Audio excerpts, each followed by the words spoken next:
Hello and welcome to the first episode of the Extra Salt podcast. My name is David. If you don't know who I am, I run a Cloud9 based Twitter account at Cloud9_win. I also run a Cloud9 YouTube, C9Win on YouTube that has podcasts, breakdowns, etc. And I started making all that content when this Extra Salt lineup joined Cloud9. I kind of started right along when they were signed. So I decided to start this podcast because I really like this team and I really believe in this team. I think that their leadership at the top of JT and Tion, I think they read the game very well, and I think that they have a really bright future ahead of them. And I'm pretty sure that no one other than probably Tion has watched more tape on this team than I have. And I just thought it'd be a good idea to kind of follow along and create a podcast talking about the results and analyzing how they're playing, how they're doing, all that kind of stuff. Kind of like I had for the last year when they were on Cloud9. So if you want to follow along with this podcast, I created a new Twitter that's at Extra Salt Pod. So you can follow me there on Twitter. I'm going to be making these podcasts probably averaging about every other week. It just kind of like depends on content. If there's stuff to talk about, then I'll make a podcast. You know, if they go a month without events and there's not really anything happening, then I'll kind of just wait until their events start. But first I want to talk about the change from floppy and motm over to marke and fang. Now, when floppy first left, I said that floppy, I think, would be the easiest role to fill on the team. Now, that has nothing to do with how much skill floppy has, because I think floppy is a very skilled player, and I really believe that he is going to be a great pro. But it was more that the role that he was playing, I thought would be the easiest to fill. And the reason I think that is because I think JT is the hardest role to fill. I think he is very important to the team and the team's success. And the way that he plays and sacrifices all of his stats and his play to create the whole team scheme is just, it's everything. So I think he would definitely be the hardest role to fill. OC, I think, is probably next just because of how talented he is as an opper. And just oppers are hard to come by, especially ones that are as consistent as OC is. And then Sonic, I think, would probably be third because I think he is one of the best secondary oppers in CSGO. When Extra Salt / when they were Cloud9, when they would get two ops, their CT sides and stuff would completely change because he's just so dynamic and is able to just get so loose with the op, and they just completely change and become a whole new team when he's a secondary opper. And I think he's so talented at that, and having that kind of ability to have someone on a rifle but also be able to hop on the op and just completely change rounds, I think that's very important. And then I thought, motm is probably the next, and then floppy. So changing out motm and floppy, I think those are the two easiest roles to change, not really saying anything about like the players and their talent. But on the team, motm would lurk on some maps, but then would entry on other maps. And I think finding, someone like marke, like an entry, I think that kind of makes sense, that you can kind of find someone with similar style. And then floppy also on T side would lurk a little bit, and there was kind of like a second or third rifler into the site, and that you can kind of find a fragger, put him into the system. JT knows how to call. He knows how to integrate people into strats. And since Extra Salt is more heavily strat and scheme based, I think that it is easier for someone like Fang to get into the system than, say, a team that's way more feel based and doing a lot more defaulting and then kind of seeing how the round ends out. Now, I would have to do a much deeper dive into watching specific demos of Fang and marke to kind of, mostly just marke, to give an opinion on if I think motm changing to marke is an upgrade. Unless there is something external. motm said on one of his streams that it was not a performance issue. So it could be something else, or it could just be that they think marke is better. Now, what I'm going to say next is completely speculation. It just is a feeling that I had, and I have absolutely no information on this or anything like that. But I did get the feeling that MOTM got hit pretty hard by the pandemic, in the sense that I think that he got on the team. I think he's a player who's going to thrive at LANs. I think he is a player who just feels that energy from the people around him, from crowds, from being able to talk to the other team. I think he's just someone who kind of thrives in that just energetic environment. And I think that putting him into the, you're just playing in your bedroom, I think that took a toll on him. And I think that could have caused some inconsistencies. Whereas if he was in LAN, if he was just in these just hype, high energy environments, I think that he could have been a lot better. So this could be part of it. It could be why they're saying that it isn't performance related, but there's other things going on. I just got the feeling from what I perceive of his personality and his streams and stuff like that. It just seemed like not being able to travel, not being able to go to LANs, and not being around this just weighed very heavily on him. So again, I have no information. This is all just speculation and what I was feeling, but that was something that I have been thinking throughout the year of, I wonder if them being on LAN could completely change and elevate MOTM's play to a level that he wasn't able to get to just being confined to a bedroom. As far as Fang and Marke bringing in and then taking over roles, for the most part, it seems that they've taken over the MOTM and the floppy roles. Now, it doesn't look like it's been a one-to-one switch. Fang hasn't taken all of floppy's spots, and Marke hasn't taken all of MOTM's spots. So, for example, Fang is playing floppy's role B on Train, but then Fang also took MOTM's role by playing Pit on Inferno and then playing Forward A on Overpass.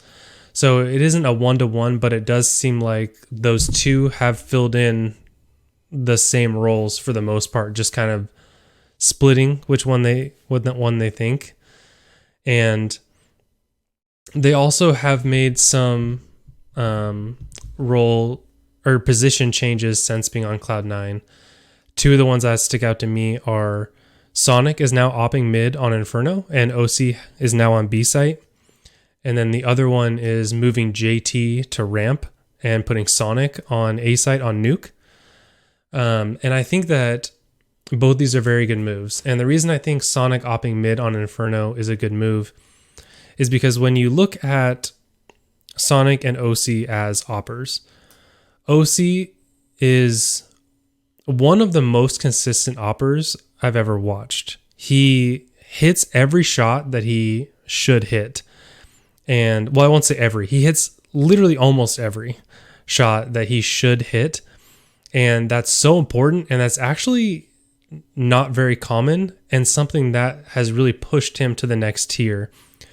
Now, Sonic, I think one of his weaknesses is that he does miss shots, but he also is able to get much more loose than OC is. He's able to play much more in the chaos and kind of get wild. One example is he plays towards Ivy on Train, and when he double ops when he is opping on Train, he is so phenomenal, and he has so many highlights from that area on Train, because it can get so chaotic, but he can just kind of thrive in this environment of checking down Ivy, hopping on the Train and checking towards the A entrance, checking Sandwich, checking down towards E-Box, heading back to Ivy, going up, down, changing levels, all these things. He just totally thrives in this just high pace, high chaos opping environment. And so I think that by moving him on Inferno to mid helps, because when you're on B, and this is something that we'd see, is when you're on B on Inferno, there's not really anything you can do as an opper. You can, look down banana, you can hold a couple angles, and that's it. There's no real surprises. So by putting OC there, you're putting someone that hits everything into spots where they just have to hold angles. And the difference between them turning the corner to come to A site from banana, the difference between hitting that first shot and missing that first shot is round changing. Because if you hit that first shot as they're coming out, then they're weak. You could decide whether you want to re-peek. You could have people throw utility and kind of like change everything. If you miss and they're coming in full strength, then you're behind a smoke. They're then mauling you out. You're just sitting church for the next 20 seconds. And it just totally changes everything. So by putting OC there, you're putting a more consistent opper to hold the hard angles. And then by putting Sonic mid, you're allowing Sonic to kind of play in this more loose environment where he can be checking down mid. He can be going in apps and checking down alt mid. He can be playing arch. He can be playing, under balk. He can kind of be playing all these different roles, and it can kind of just get more chaotic. And so I think that makes sense. And while, some of holding A site with an op is just holding that mid angle, a lot of it isn't, because how many op shots do you really see when the opper's holding down mid? Like, that rarely ever happens that someone gets a kill down mid because it's flashed off or people just don't peek it, stuff like that. But to have an anchor on B site who just literally never misses is so important. And when they were on Cloud9, you would see some inconsistencies with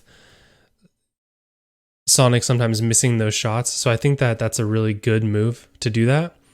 And then for moving JT to ramp on Nuke and putting Sonic on the site, I also think is a very good move, because playing ramp is a very,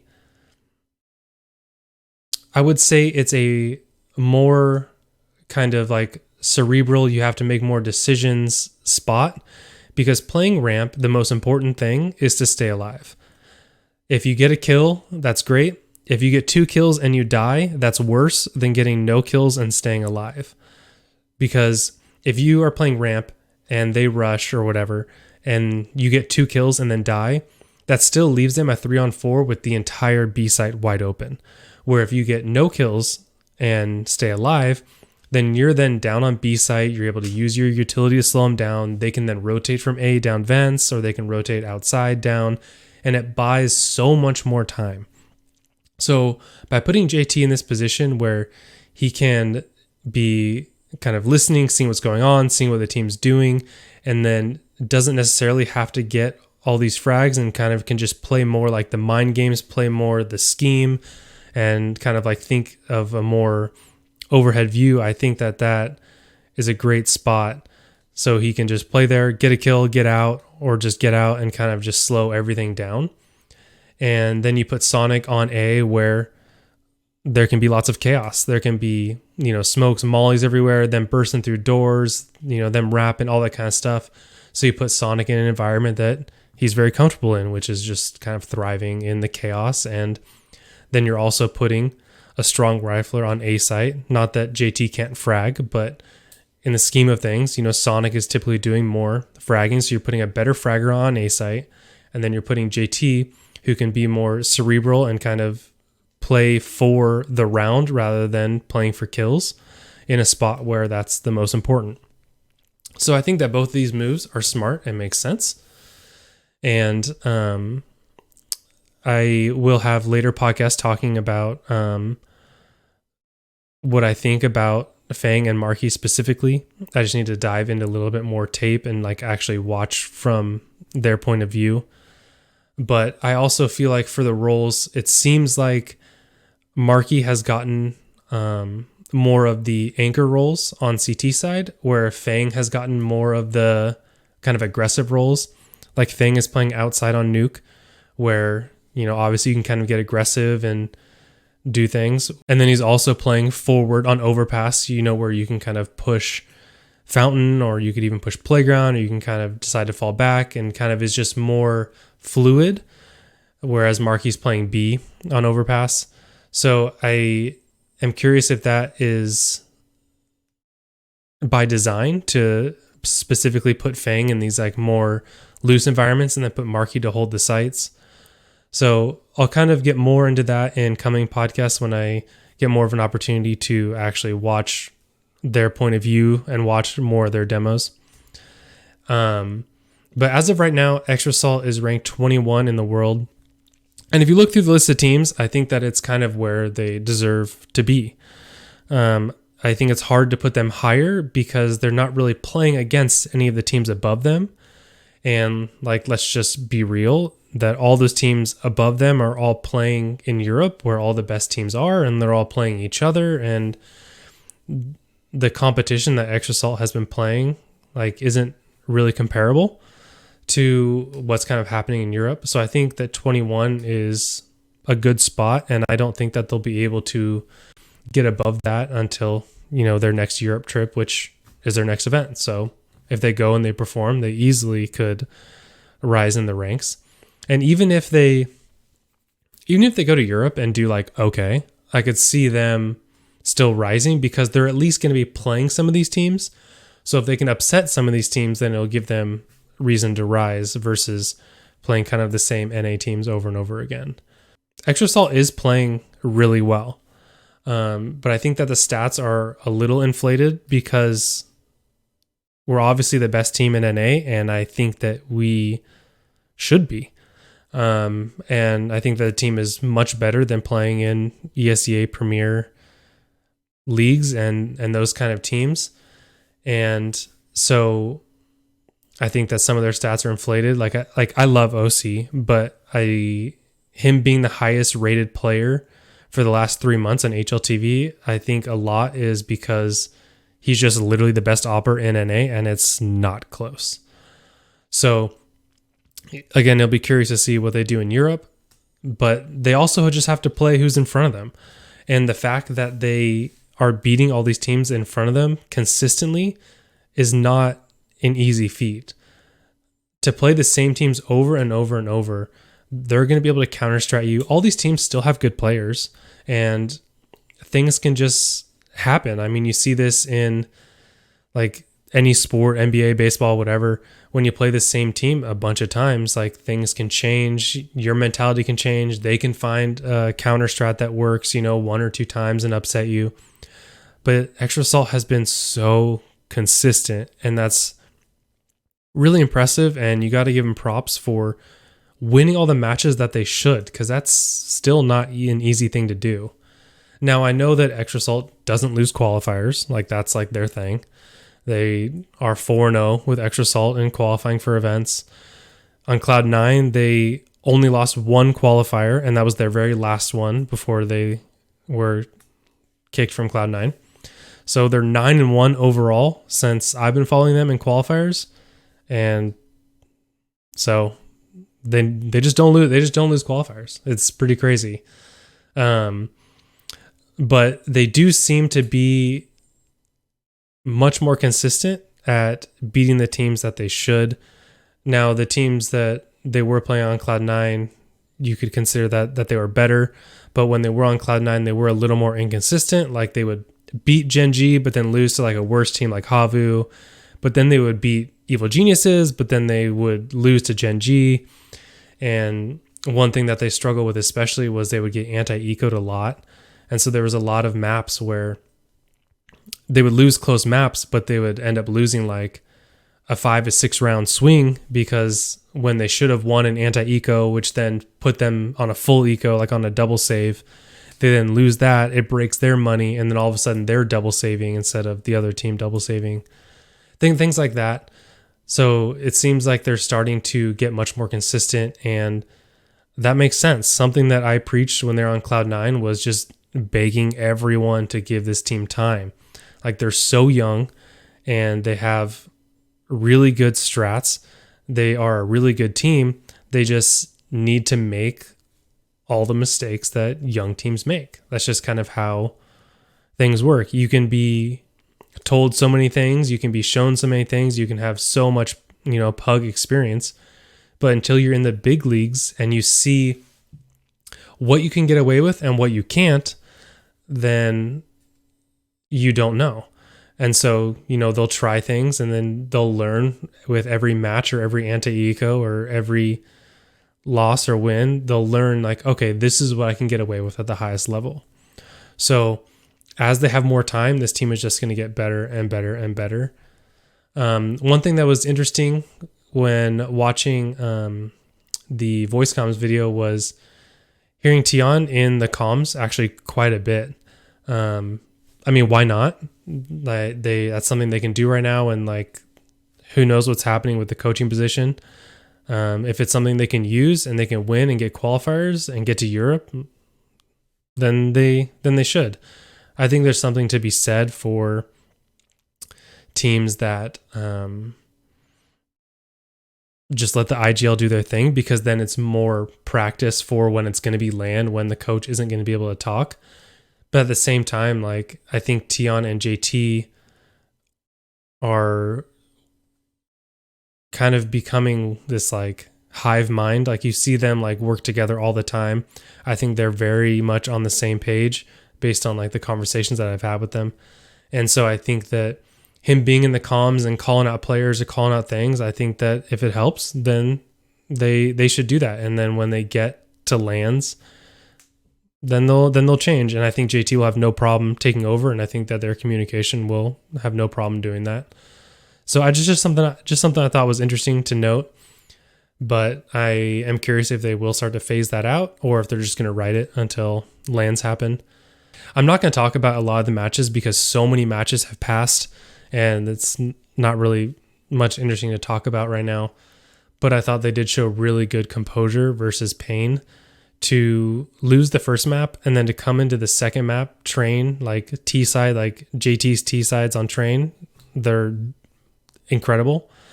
And they're some of the most fun Counter-Strike I've watched is watching the Cloud9 train T sides run by JT.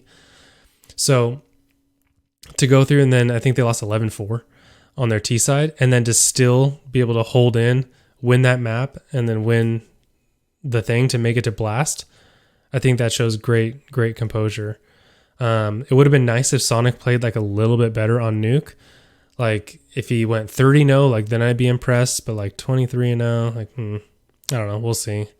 Maybe he could get a little bit better on Nuke next time. But I am super glad that this roster is getting a second chance, because I feel like they deserved it. I think they were doing everything they could. They're playing in COVID situations as a young team, playing all the same teams over and over and over and over again. I think that they did the best they could, especially for being just so young. And I'm really glad that they got another chance with a good seeming organization. I do think that they are missing out a little bit on a very prime opportunity, because they don't have any merch right now. I think that their socials aren't really posting a lot. Like their Instagram has 2 posts. I don't know if they have a TikTok. It's not on their website or anything. And then their Twitter does like a couple clips. And I think that they are missing out a little bit on an opportunity, because like right now, Extra Salt is like the darling of NA, because everyone is kind of just pushing EG, Liquid, obviously Cloud9 before they got dropped. They're all like over in Europe. And so when people are talking about NA Counter-Strike, they're not talking about Liquid or EG. They're talking about Extra Salt. And so I think they are missing out a little bit of an opportunity where there's a lot of focus on Extra Salt right now. And I think that they should be banging out videos. I think they should be like on Twitter posting clips, like getting these players hyped. I think that the players did really well in the kind of fun YouTube content that they had on Cloud9. And I think that they should be just creating more stuff. And I think that they should have had merch kind of like ready to go, because they have all this kind of built up love from Cloud9 fans. Like I think there is, a herd of Cloud9 fans that always thought they sucked and thought they weren't never good enough and whatever. But I would lump those people into a group that typically just checks box scores and doesn't actually watch or kind of like understand what's going on. Because I think that a lot of the people who look at the team and understand their age, understand what they're doing, and are watching them grow from game to game can see that there is like legit potential. And so I think that they could have and probably still could sell a lot of, even if it was just like the black and white shirt. I think they could sell a lot of that. I think that they could create a lot more hype than what's happening because they're winning everything. HLTV is like posting about them. OC's winning like Player of the Week awards, and there's just not really anything coming out. There's not any YouTube highlights. There's not, many Twitter clips, stuff like that. So something I think that they could work on as an org is just putting these players out there, because we see this a lot in CS in general. Like if you look at like League of Legends, I feel like those players are like constantly on Twitter and they're constantly building these brands, where in CS it seems to be a little bit different in the fact that a lot of them just play. And you can see like in content, there will be like sometimes like once a week content of like a silly video or KZ video or whatever. Or there's just like the voice comm videos. And I think that they should hire someone to just be every week highlights. I think they could do strategy times with Tion and JT. I think those would be really interesting. I think that they could continue doing the voice comms. I think that they could do, whatever silly content they want to do, or just extra like fluff content. I think that these players have been put in the spotlight enough, or they've been put in the spotlight right now, and they need to kind of seize that, because once COVID is over and everyone's coming back to NA, I think they're going to have a lot less attention on them once like Liquid is back here and EG is back here and they start having, lands in LA and all the teams are traveling back here. I'm curious if they will just have a lot less attention. So that is something I think they could work on. I think they're missing an opportunity a little bit. I'd love to just see them just start pumping out whatever. I just want to see them thrive. And I think that that's an area that is definitely lacking, because they're getting talked about a lot, but they're not really putting anything out there to kind of elevate the brand. As far as what's next for Extrasalt, they have the ESEA playoffs. They have Blast, FunSpark, and DreamHack, which the last three are all over in Europe. And they have like some conflicts there, and that's been talked about a little bit on Twitter. And they said in their Discord that they were going to announce what they're doing soon. And they haven't announced it at the time of this podcast. Maybe when this comes out, they might have. But if I was them, I think that I would just get to Europe. I would not forfeit any spot in any European tournament right now. And I would just play the Premier playoffs on like 150 ping and just hope for the best.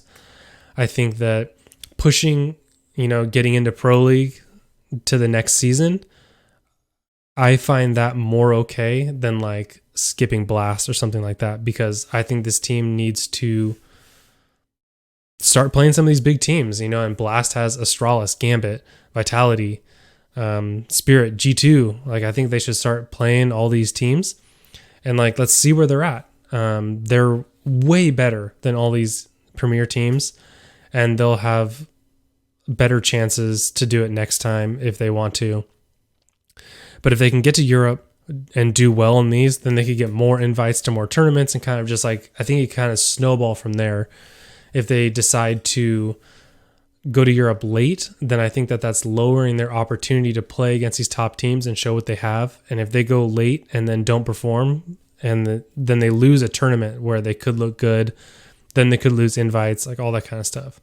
I think that they need to just get over to where all the best teams are, and let's see what happens. So for this podcast, I'm going to be going into a lot more specifics about matches and players and how they're doing, and breaking down more things. Like I said, there was just so many matches recently. Didn't really think it made sense to just talk about all those, because they all happened. It was all a while ago. And let's just talk about like overall stuff. But in the future, there is going to be a lot more analysis and things like that. So I'm obviously going to cover the Europe trip. I'm going to potentially have interviews with some of the players or people like that. So we'll kind of see where it goes from there. The next podcast will probably be after their first group of European games at Blast, or I guess after the ESEA playoffs if they decide to stay for playoffs. But subscribe to this YouTube channel. You can follow me on Twitter at Extra Salt Pod if you want. I mean, that's where I'm going to be talking about all the extra salt stuff. I really appreciate you tuning in. Say what's up to me in the Discord. I'll be Extra Salt Pod in the Discord too. Thanks for listening. I'll see you next time.